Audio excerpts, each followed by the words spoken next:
제가 기도하겠습니다.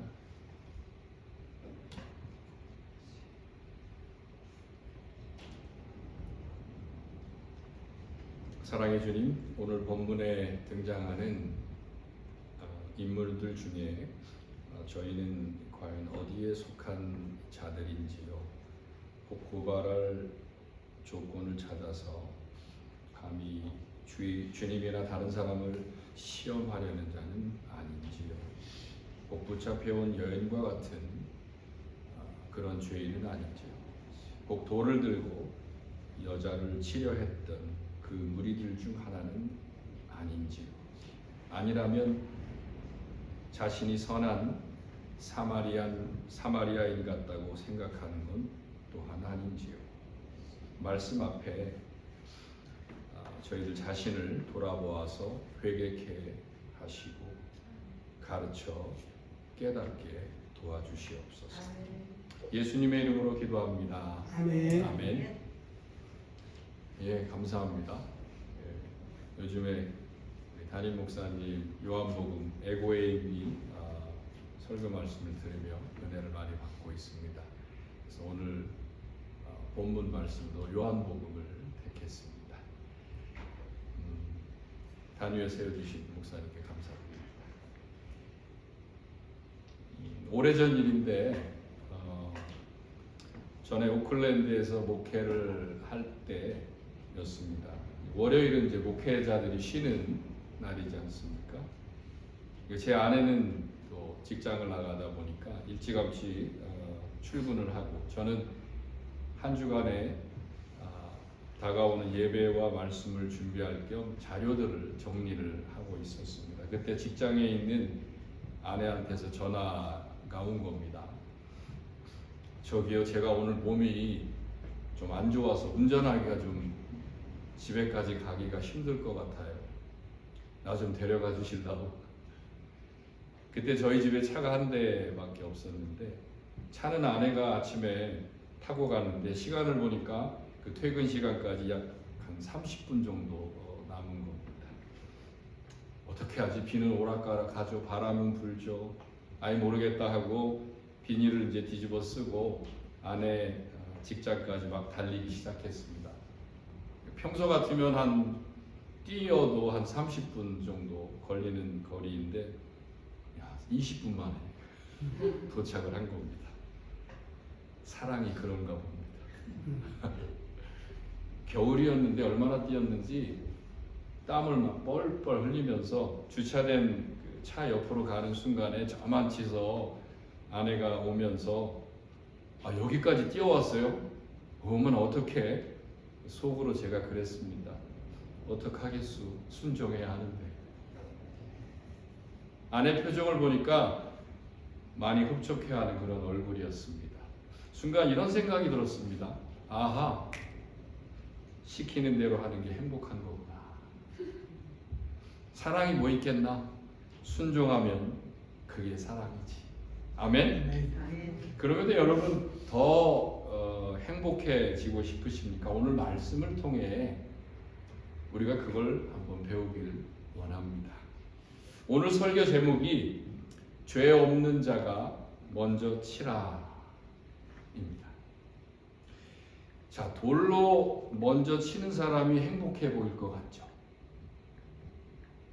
다른 사람 비난하고 정죄하는 사람이 행복해 보일 것 같죠? 아니에요. 천만에요. 본인이 행복하지 않기 때문에 그런 거예요.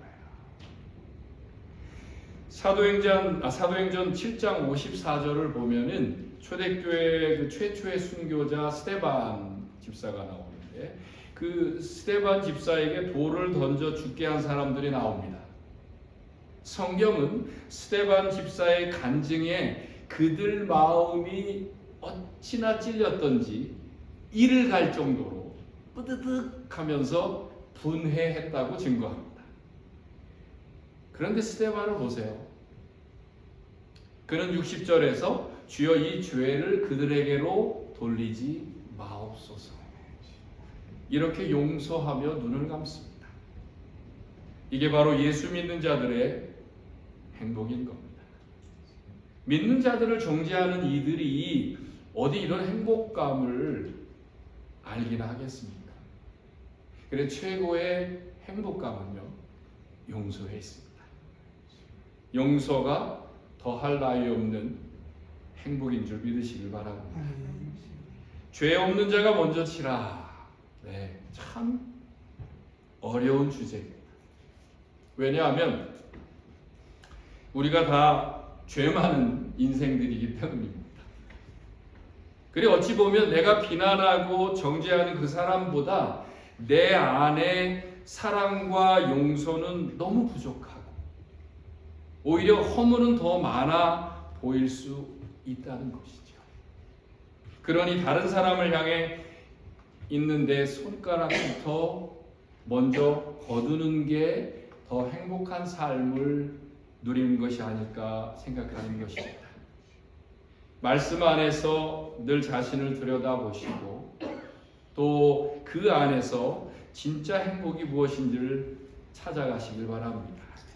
우리 주님께서 여러분 모두에게 평안함을 더해 주실 것입니다. 자, 오늘 본문 설교는 이렇게 전개하고 싶습니다. 먼저 본문에 등장하는 예수님은 누구신가? 그리고 그래 오늘 이야기를 통해 우리에게 예수님께서 어떤 교훈을 주시는가? 그리고 우린 주님이 가르쳐 주신 그 교훈을 우리의 삶에 어떻게 적용하며 살아야 하는지 하나씩 살펴보려고 합니다. 자, 오늘 본문에 나타난 예수님 어떤 분이실까요? 본문에 나타나 있습니다. 2절부터 한번 보겠습니다. 2절에서 가르치시는 분으로 등장합니다. 예수님께서는 늘 성전에서 또 밖에서 늘 사람들을 가르치셨습니다. 6절을 보니까 6절을 잠시 한번 이렇게 상고해 보십시오. 죄악된 사람들을 꿰뚫어 보시는 분으로 등장합니다. 그리고 7절에선 모두가 죄인이라고 하십니다.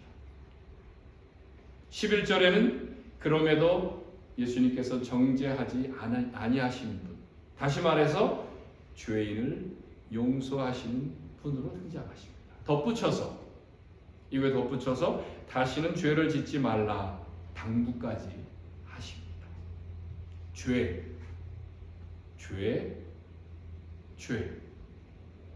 예수님은 이렇게 처음부터 끝까지 죄를 다스리러 이 땅에 오신 것입니다. 마태복음 1장 21절에 예수라는 이름이 나오죠. 예수라는 이름. 그가 자기 백성을 그들의 죄에서 구원할 자이심이라. 예수의 이름이에요. 뜻입니다. 그러게 내가 예수를 믿는다는 것은 무엇보다 내가 죄인임을 먼저 인정한다는 뜻이고 그게 바로 하나님의 일이고 내 신앙의 진정한 출발점이기도 한 것입니다. 난 죄인이다. 그럼에도 주님은 용서의 하나님이심을 믿으시길 바랍니다. 오늘 여기 사랑을 갈급해하는 한 여인이 등장합니다. 이 여인은 간음을 하다가 현장에서 붙잡혀서 매우 그런 부끄러운 모습으로 예수님 앞에 끌려왔습니다. 서기관들과 바리새인들이 이 여인을 붙잡아 와서는 다짜고짜 예수님께 이런 질문을 합니다. 4절, 5절에 보니까 선생이여, 이 여자가 간음하다가 현장에서 잡혔나이다. 모세는 율법에 이러한 여자를 돌로 치라고 명하였거니와 선생은 어떻게 말하겠나이까? Now, what do you say? 아주 간교하게, 아주 교활한 말투로 묻습니다. 다른 사람을 정죄하는 사람들의 전형적인 말투입니다. 여러분, 이 질문에는 잘 들으세요. 그 여자가 중요한 것도 아니고요. 그 여자의 죄가 중요한 것도 아니고요. 율법이 중요한 것도 아닙니다. 6절 말씀처럼 단지 고발할 조건을 찾으려고 예수님을 시험하려 한 것뿐입니다. 그게요, 모세의 율법에 의하면 누군가 간음했을 땐 현장에 있던 남자도 함께 데리고 와야 하는데 여자만 데리고 온 거예요. 뭔가 앞뒤가 안 맞습니다. 그 뒤에 뭔가가 숨겨져 있다는 거죠.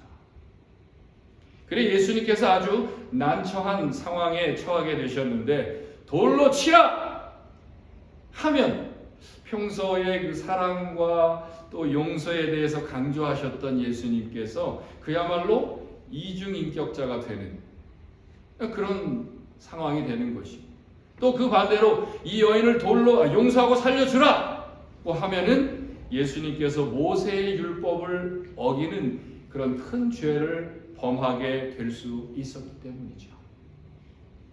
교활한 서기관과 바리새인들은 예수님께서 이러지도 저러지도 못하게끔 이 잔머리를 굴려서 뱀이 하와에게 간교한 올무를 만들어서 질문했던 것처럼 함정을 파놓은 거죠. 그런 사람 의외로 많습니다. 그럼에도 우리가 다 알지만 눈 감아주는 게 좋습니다. 신명기 22장 22절에 보면은 어떤 남자가 유부녀와 동침한 것이 드러나거든 그 동침한 남자와 그 여자를 둘 다 죽여 이스라엘 중에 악을 제할지니라. 둘 다 죽여.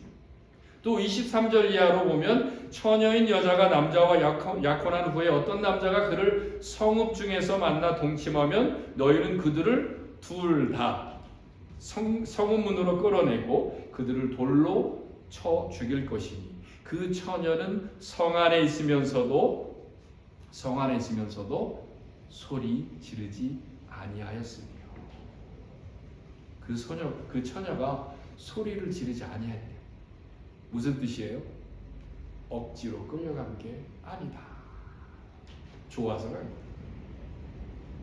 여하튼간에 이러한 여자는 돌로 쳐 죽이라는 것인데, 자 여기서 제가 질문을 그럼 드릴게요.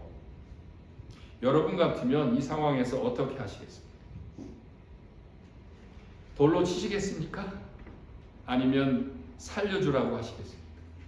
살려줄 수도, 죽이라고 할 수도 없는. 그래 우리를 돌아보는 거예요. 우리를 하나님께서도 때때로, 아니 종종 우리를 들여다보시고 그러시질 않을까요? 아우 이걸 때려야 돼 말아야 돼. 어우. 좌우지간 그런 급박한 상황에서 예수님은 몸을 굽히시고 묵묵히 손가락으로 땅에다 뭘 쓰십니다. 제가 묵상을 하면서 예수님께서 거기다 뭘 쓰셨을까? 성경에는 안 나오잖아요. 참 궁금했습니다. 그런 와중에 한 가지 엉뚱한 생각이 들었어요. 만일 예수님께서 종이에다가 글을 써서 남기셨으면 야 지금 그 대박이다. 정말 역사적인 근거 자료가 되었을 텐데 하필이면 왜 땅바닥에다가 쓰셨을까?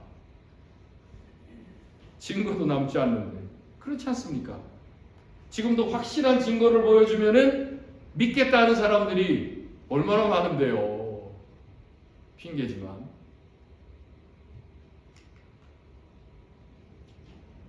예레미야 17장 13절에 이런 말씀이 있어요. 이스라엘의 소망이신 여호와여, 무릇 주를 버리는 자는 다 수치를 당할 것이라. 무릇 여호와를 떠나는 자는 흙에 기록되오리니 이는 생수의 근원이신 여호와를 버립니다. 하나님을 떠나는 자는 다 흙에 기록이 되리니 그들의 이름이 먼지 중에 기록될 것이고 그래 그 이름은 몽땅 다 날려가서 지워져 버리고 말 것이다. 이 말씀이죠. 예수님의 그 돌발적인 행동에 대해 어떤 사람은 예수님이 도대체 무슨 말로 대답할지 몰라서 시간을 벌기 위해서 그렇게 했을 거다 주장을 해요. 또 어떤 사람은 참 답답한 일인데 직접 대놓고 욕할 수 없으니까 이를 악물고 손에 빡세게 힘을 줘서 글로 대신 욕을 했다. 생각은 자유니까요. 그렇죠. 또 어떤 사람은 예수님이 이때 앉으신 것은 그 여자를 고발하는 바리새인들과 서기관들의 죄 목록을 땅에다 쓰시기 위해 앉으셨다 주장합니다. 전 이 주장 마음에 들어요. 그럴듯하잖아요. 서기관, 네가 요즘 성전에서 이 사람 저 사람 만나가지고 뇌물 받는 거 내가 다 봤어. 바리새인, 너 지난번에 몰래 11조 떼먹었지? 내가 봤거든. 이에 그들이 혹 멈칫하지는 않았을까 하는 거죠. 그럼에도 그들은 예수님께서 땅에 뭔가를 쓰시는 동안에도 7절을 보세요. 그들이 묻기를 맞이 아니하는지라. 어떻게 말하겠나이까? 어떻게 말하겠나이까? 어떻게 말하겠나이까? 계속 추궁했다는 뜻입니다. 이때 예수님께서 벌떡 일어나시더니 하시는 말씀이 너희 중에 죄 없는 자가 먼저 돌로 치라. 요새 아이들 표현으로 짱, 대박. 저들의 심장이 쿵 하고 내려앉지 않았을까요? 그렇다면 주님은 실제로 뭘 쓰셨을까요? 제가 본문 내용을 근거로 세 가지로 한번 정리를 해봤습니다. 본문을 근거로 정리해 본 거죠. 첫 번째로는 정죄하지 마라. 왜냐하면 예수님께서 서기관들과 바리새인들이 자신을 정죄하기 위해 시험하고 있음을 이미 알고 계셨기 때문입니다. 마가복음 2장 8절입니다. 그들이 속으로 이렇게 생각하는 줄을 예수께서 곧 중심에 아시고 이르시되 어찌하여 이것을 마음에 생각하느냐. 주님은 여러분 우리의 마음 속속들이를 다 들여다보시고요. 다 알고 계심을 기억하시길 바랍니다. 주님 앞에 숨길 것이 하나도 없습니다. 낱낱이 다 드러나게 되어 있습니다. 사람들은요, 누구나 다 주머니 하나를 달고 다닙니다. 주머니 하나씩 달고 다니는데 그게 허물 주머니입니다. 그런데 우리 인간들이 얼마나 치사하냐면요, 내 허물 주머니는 내 뒷공지에다 매달고 다닙니다. 남의 허물 주머니는 다른 사람들 잘 보라고 내 이마에다 붙이고 다닙니다. 그러니 자기 허물은 절대 볼 수 없다고 착각을 합니다. 대신 남의 허물은 누구라도 잘 들여다볼 수 있게 떠들고 다닌다는 거죠. 뒤에다 달고 다니면 그게 안 보이나요?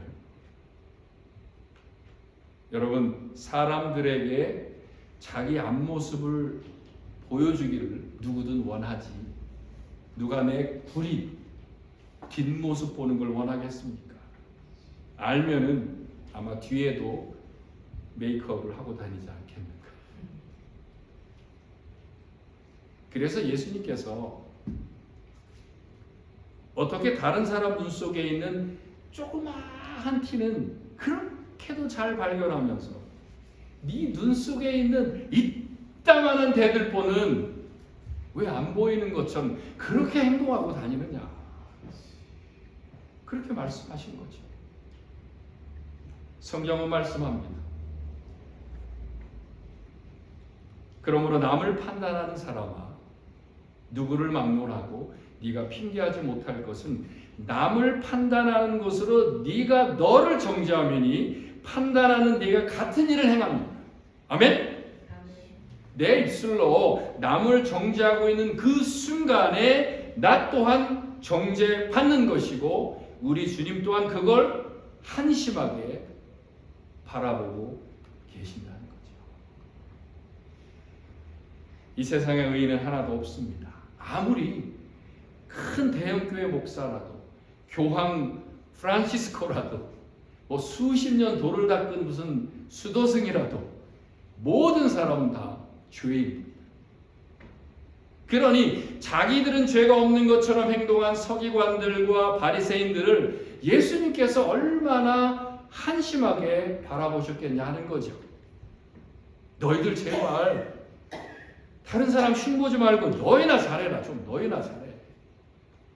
지금 네 행동이 또한 네 자신을 정죄하고 있음을 왜 모르고 있니? 이 말씀입니다. 두 번째로는 너희들 양심은 있니? 이렇게 쓰시지 않았을까? 추측합니다. 8절에 보니까 다시 몸을 굽혀 손가락으로 땅에 쓰시니, 그리고 9절에 그들이 이 말씀을 듣고 양심의 가책을 느껴. 자, 여러분, 하나님께서 우리 인간에게 주신 최고의 선물 중에 하나가 뭡니까? 양심입니다. 그래, 양심은 속이질 못합니다. 하나님의 선물이기 때문에. 그런데 타락한 인간이 속이질 못하니까 어떻게 해요? 대신 그 양심 위에다가 하얗게 회칠을 해버려요. 회칠한 무덤같이. 속에서는 막 찔려서 막 노동을 치는데도 겉으로는 아무렇지도 않은 것처럼 회칠을 해버립니다. 성경은 말씀합니다. 깨끗한 자들에게는 모든 것이 깨끗하나 더럽고 믿지 아니하는 자들에게는 아무것도 깨끗한 것이 없고 오직 그들의 마음과 양심이 더러운지라. 그래, 사람은요 양심이 깨끗해야 합니다. 선한 양심을 가지라. 이는 그리스도 안에 있는 너희의 선행을 욕하는 자들로 그 비방하는 일에 부끄러움을 당하게 하려 함이라. 믿으시길 바랍니다. 분명한 것은 누구든지 선한 일을 하면 가슴이 뿌듯해지고 나쁜 일을 하면 얼굴을 잘 들지 못한다는 겁니다. 그래서 담임 목사님 얼굴을 피하는 경우도 종종 있습니다. 따라서 예수님께서 죄 없는 자가 먼저 돌로 치라 하시며 다시 손가락으로 땅에 뭔가를 쓰신 것은 저들의 양심을 향해서 오히려 너희가 부끄러운 줄 알아라, 이렇게 쓰셨을지 모른다는 것입니다. 이 말씀이 신명기 22장 24절에 그 처녀가 소리 지르지 아니하였다, 이 뜻이고, 그래 누구든 양심은 속이지 못한다는 겁니다.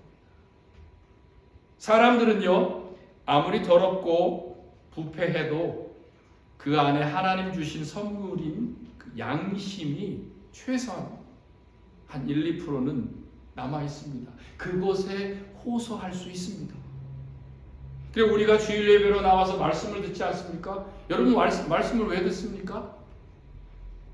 지금이라도 안 늦었으니 하나님께 돌아오라. 너희의 불의한 생각을 버리고 하나님께 돌아오라.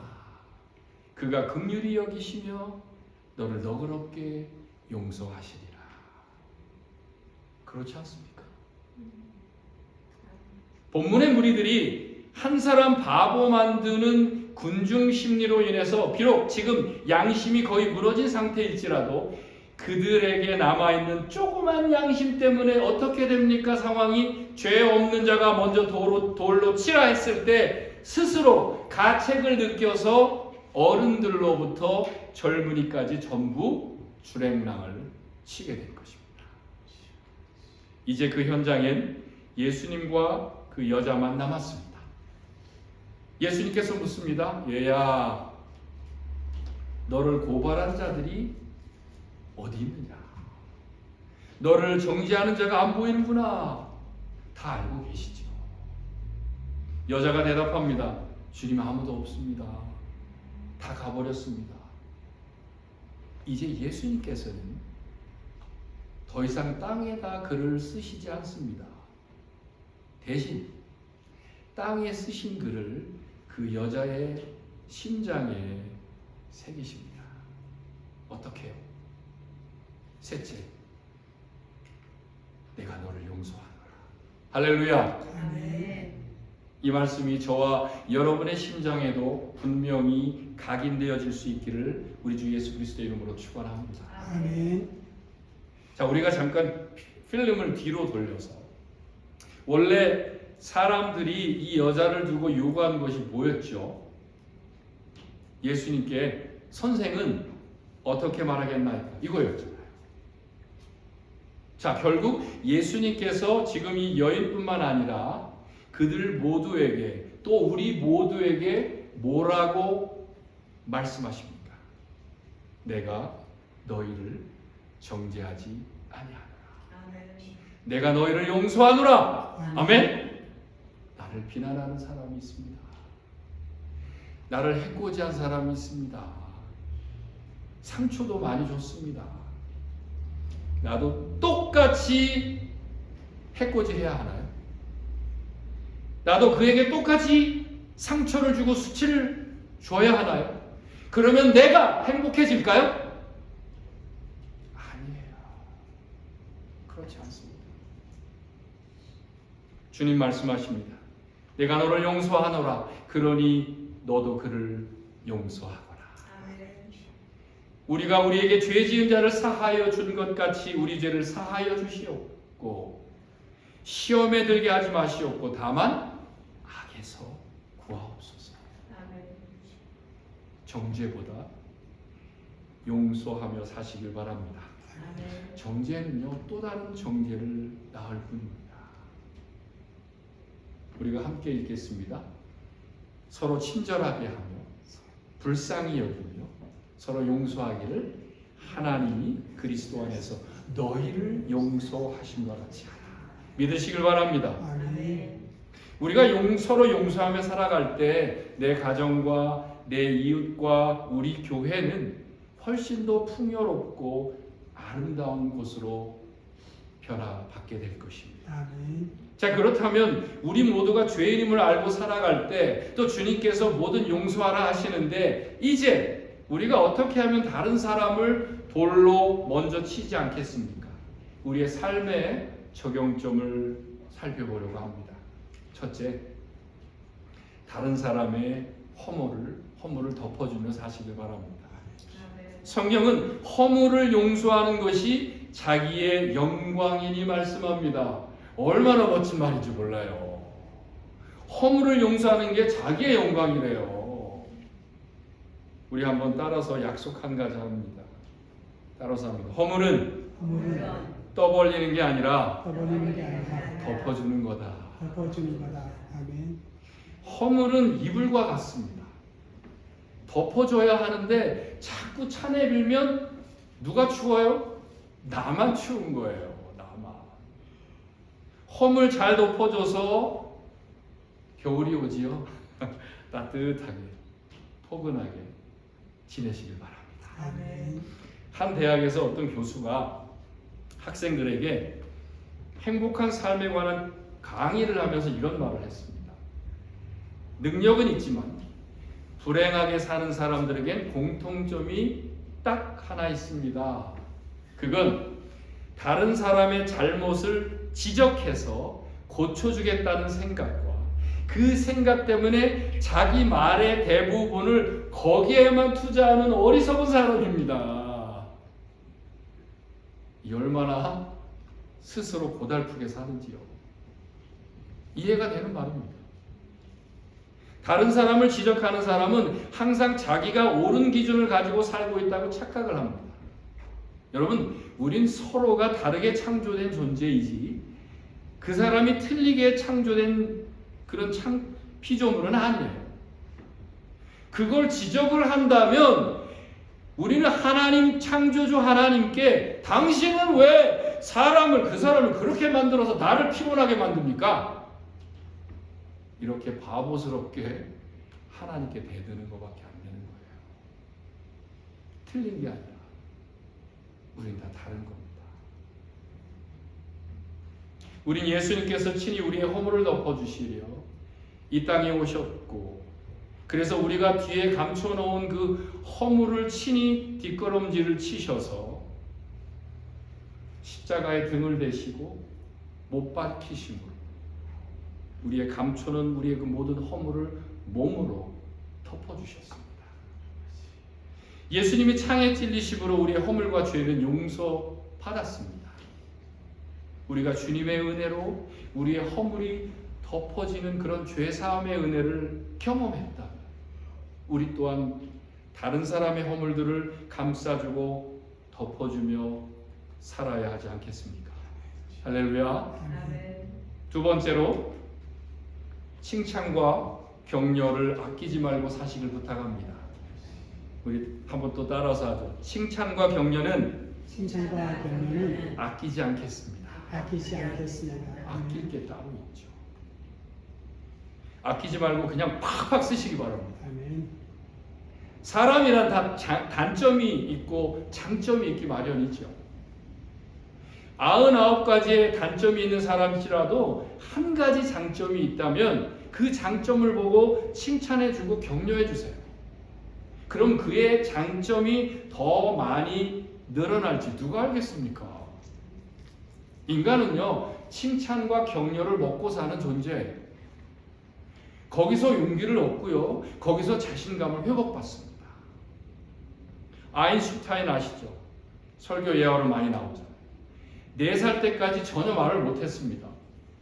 7살 때 겨우 책을 읽을 수 있을 정도였어요.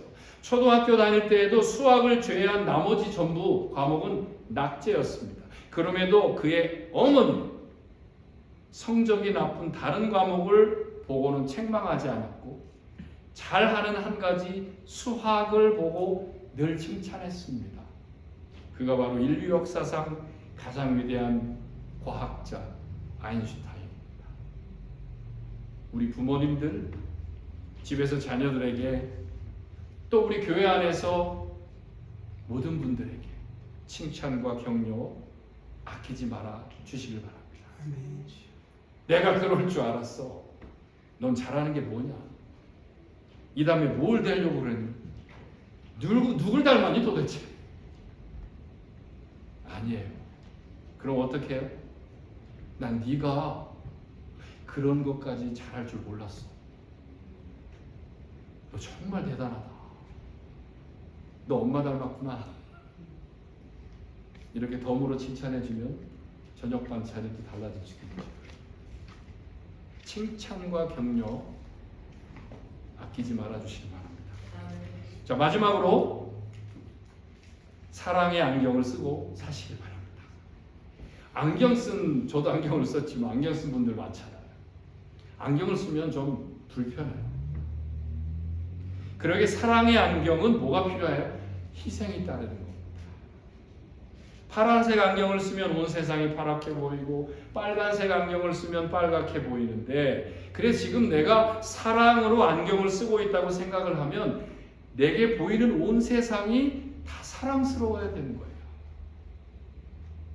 우리 하나님께서는 그 누구보다 더 큰 사랑의 안경을 쓰시고 이 세상을 바라보셨고 결국 그 사랑의 안경을 통해 보신 이 세상을 사랑하셔서 독생자 아들을 아낌없이 내어주셨습니다. 그를 믿는 모든 자로 구원받게 하셨습니다. 예수님은 여러분 죄인을 구원하시려 이 땅에 오셨습니다. 죄를 정죄하러 오신 게 아닙니다. 죄를 사해 주시려 오신 겁니다. 너희 중에 죄 없는 자가 먼저 돌로 치라. 문장이 좀 깁니까? 짧게 권면합니다. 용서하십시오. 어떻게 해요? 하나님이 그리스도 안에서 우리를 용서하신 것처럼. 기도하겠습니다.